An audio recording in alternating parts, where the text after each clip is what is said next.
Magandang hapon, ito po ang CRCN Inapa Flash Report. Ako po si John Anizeto Lojado.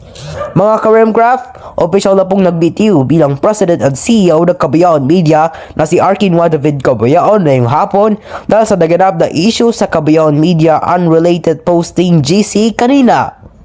Si El Teofijic po ang nagpasimuno ng issue dahil sa pag-add kay Rihanna Mary Ananuevo. Ang papulit kay AGDC bukas bilang President and CEO ay si Selena Asmara Cabayaon. Para sa iba pang mga balita, manatiling nakatutok sa CRCN, CECH, CHTV, CCBT, CRBC, R-News at sa iba pang mga networks ng Kabayaon Media para sa iba pang mga balita. Ako po si John Anizeto Lojado at abangan po mamaya ang mga balita sa Frontline Pilipinas. El Topi Jake inad si Rihanna Mary Ananuevo sa Kabayaon Media unrelated posting DC. Suspendido ng 2 buwan.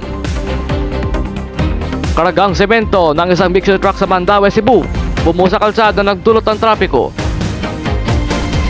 At bagong teleserye ng CRCN na may amnesia ang ex-ko, trending sa mga fictional social media platforms.